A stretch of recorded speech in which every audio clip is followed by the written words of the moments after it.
Hello, everyone. Sophie here for a live about overwhelm. If you're watching this in the From Passion to Profit, um, make from Passion to Profit with Affiliate Marketing Group. Um, Happy Wednesday. If you're watching this on YouTube, happy Wednesday as well. And thank you for your support on my channel. The channel is growing amazingly. I'm very, very happy and grateful for your support. And in the group From Passion to Profit, thank you so much as well for your support. The group is growing amazingly too, right? As you know, I go live. Well, I usually try to go live every Wednesday with a bit of value, encouragement, inspiration, and some tips and tricks to make your affiliate marketing journey easier. I decided today to multi-stream this to YouTube as well, because after all, my channel is all about affiliate marketing and how to make a success of it. And so I figured that people on YouTube would get value as well. If you have any comments, please comment. I believe I should see the comments. If I don't reply, I apologize. It's that I can't see the comments, but I think I should be able to see the comments. So certainly don't hesitate to comment or post in the live chat. If there is a live chat on YouTube, I'm not quite sure how this works. But anyway, we are going to dive straight into the topic, right, of overwhelm. Why do I tackle this topic? Do I talk about this topic today? Well, in all honesty, is that I felt pretty overwhelmed in the last few weeks. In the run up to Christmas, it's always a very, very busy time for me as a busy mum with my children. A lot of things to do. And with the business as well, it's a busy time. We're coming to the end of the year. I'm trying to think and plan 2024 already, because it's really important really to see a look ahead, right? So really, I try to plan 2024 from the end of November 2023, well, the end of the previous year. But anyway, all this can get very, very overwhelming, right? And I think overwhelm when you're building an online business, or probably maybe when you're building any business, but I think online, certainly that's my experience, overwhelm is a very common thing, right? You don't know where to start. You don't know how to make this work. There's loads of things going on. You've got to create a funnel, create an email list, create content, create emails, create this, that, and the other. And somehow you're supposed to make all this work, and it's overwhelming, right? And now I'm having a message from BeLive telling me something. Talk to your audience. Yeah, I'd love to talk to my audience. I am talking to my audience, right? Okay, I don't know. Anyway, oh, there you go. Oh, I can see now. There you go. Soapbox Bob Robert says, I hear you loud and clear. That's wonderful. Thank you for commenting, Robert. It's fantastic, because that way I know that people can comment at least on YouTube and I can see the comments. So that's awesome. Thank you so much. So I was talking about overwhelm, saying that this time of year is typically a time of year when I'm overwhelmed. And I know that overwhelm is an incredibly common problem that, online business owners, beginners, or not so much beginners struggle with. And I wanted to share with you my number one tip for dealing with this. And again, I was reminded of this because I was overwhelmed myself recently, and this is how I deal with it. And whenever I feel overwhelmed and I apply this tip, this method, I think, oh my goodness, why do I ever stop doing this, right? I should just never stop doing this, because it's so helpful. So what I do is something that's not particularly amazing and sexy and great, but it works, okay? And that is that I start a plan. I use planning to take control of the situation. And the way I do this is, the very first thing I do is I brain dump. So I don't just plan. I don't just sit down and think, okay, I'm going to think of a plan. If it was that easy, I'd be doing it all the time, right? The problem is with overwhelm is you start having loads and loads of ideas in your head, and loads of things to do, and everything. I mean, I don't know, for me, I really can see it almost in my brain, right? It's like all this stuff is going, and I feel overwhelmed, and I just feel like quitting and saying, oh, this is too complicated, right?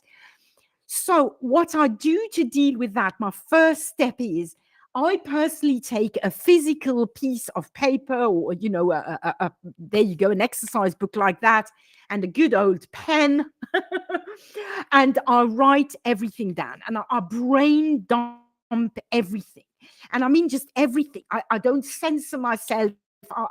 I just write everything I need to do, or that I think I need to do, right? So it can be, just anything. I mean, of course, if I'm planning, I'm talking about business overwhelm here. So it will just be everything about my business, right? I do that. And then I try to prioritize. So I try to look at the things I can get done really quickly. And sometimes, there's these things that you can get done really quickly and they'll take 2 minutes, but you procrastinate for a month, right?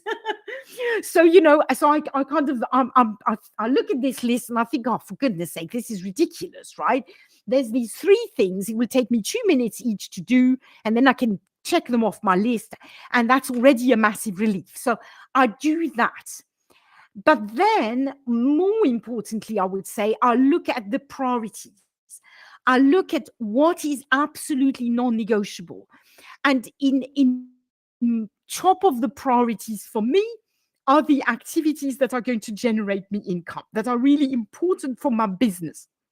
And these are usually activities to do with following up with people who are in my world, like precisely going live in my Facebook group and on my YouTube channel, publishing a YouTube video, which I've really slacked at recently, writing an email to my list. This is incredibly high on the list of priorities.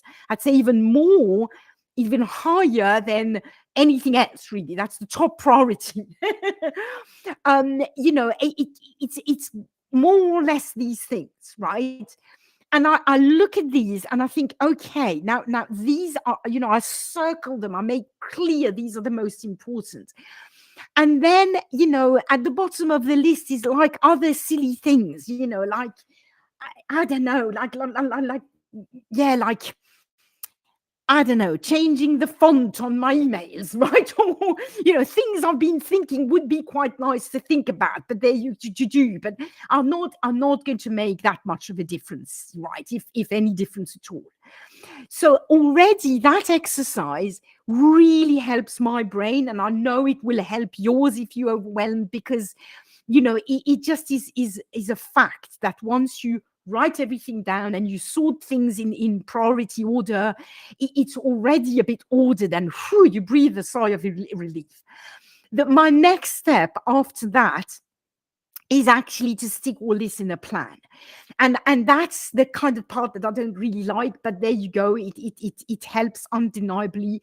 And I really try. I mean, the more I manage to plan, the better it is. But, even a rough plan can be, okay, Monday I'm going to do this, and Tuesday I'm going to do this, and Wednesday I'm going to do this, and et cetera, et cetera. And, you write a few tasks for each day. And then as you do them, you tick them off. And that's already so much better. And then obviously, if you can apply this to on a regular basis, if you can try to plan your weeks, your months, your year even, then it's going to help you massively. I mean, I know it helps me massively. And really, if there was one thing I would advise everybody to do, it's to do that. If you plan, you are so much less overwhelmed. I mean, it's unbelievable. And, the plan is going to look very different depending on where you are at in your business, right? In your business journey. So if you're just starting out, you haven't set anything up, well, your plan, let's say, planning for 2024, because that's what I've been doing. Planning for 2024 is maybe going to look something like that. January, February, March, I'm going to go through the training and implement and set things up. Then at the end of March, I'm going to recap and I'm going to, hopefully everything will be in place. And then April, May, June, I'm going to start publishing content every day so that my list grows. And then, June, July, August, I'm really going to work on getting really good at emails and, you know, uh, uh, improving my email follow-up sequence. For instance, I'm just saying this. So that would be a plan, what a grand plan would look like if you're just starting out. Obviously, for somebody like me, my plan is going to it looks different, right? But I highly, highly recommend that you plan. And have a look at what's your goal, what do you want to be doing, like emailing once a day, 5 days a week, or emailing 3 times throughout next year, and all this kind of stuff. I mean, I'm not going to go into all these details, these are boring, but just try to think of a realistic plan and then write it down and have it on the wall behind your. I'm kind of going like that because my wall is just behind there. But I think this is massively helpful. And I'll give you a last tip. If you have a chance to put it into your routine that every evening before you close your work down, before you go to bed, you actually go through tomorrow's plan. You don't have to go through every hour, right? But just look at your plan, look at your day and think, okay, tomorrow is going to look like that, and I have to do this and this and this. And that, my friends, believe me, it will make you more peaceful, make you more organized, you sleep better, you wake up with a clear brain and mind. And these are little things that don't take a lot of time. It makes a massive difference. So again, not a very sexy topic, not a kind of, oh, well, just do this fun thing and it will change your life. It's not amazingly fun. But honestly, once you get into the habit of doing it, it really, really helps. And again, I'll be all honest. I mean, I do it and then I slip out of the habit and I get overwhelmed again. And then I think, oh, Sophie, you have done it again. You haven't planned, right? And then I say to myself, okay, let's get back into the habit of planning. And I plan again. And every time I think, boy, this makes such a big difference. I have to never stop, right? So that's why I thought it's so important. You can apply this to all areas of your life. By the way, I personally do it with all kinds of things, from meal planning to planning my business, right? I mean, it's like from the most trivial things, to the most, although it's not that trivial to plan the meals for my family, but from very basic things, practical things, to my big 5-figure business plan for next year, right? So it's really something you can apply to everything, and it really does help reduce overwhelm. And I'm just going to see, because I've got the feeling, no, I don't know, I'm getting funny noises on my, but I don't think there's any more comments. At least apologies if I've missed the comments. I'm getting used to the software, how it multi-streams to both my group and my YouTube channel, and as far as I can see, nobody else has commented apart from Robert. Thank you, Robert, for your support. As I say, I really, really hope this is helpful. By the way, if you have any questions, either my viewers on YouTube or my viewers in the group, please just let me know. What do you want to learn in 2024? I've actually surveyed my audience. I've got a form. Actually, I'll post that in my community post on YouTube as well, and I'll post it in the group. I have a little form. It takes about 3 minutes to answer, but just so you can give me feedback on what you need most for 2024. I've already sent this to my list. I've had quite a few replies. Very, very interesting to see, what you all need. And the more people reply, obviously, the more I'll be able to help you. So please let me know. Don't hesitate I'm always very happy to. So my whole idea is to get to understand what you need, so I can give it to you. I can serve you, right? So don't hesitate to drop a comment. I see the screen is frozen, so that's probably a sign I've got to stop. Have a great rest of your day. Keep up the good work, and see you very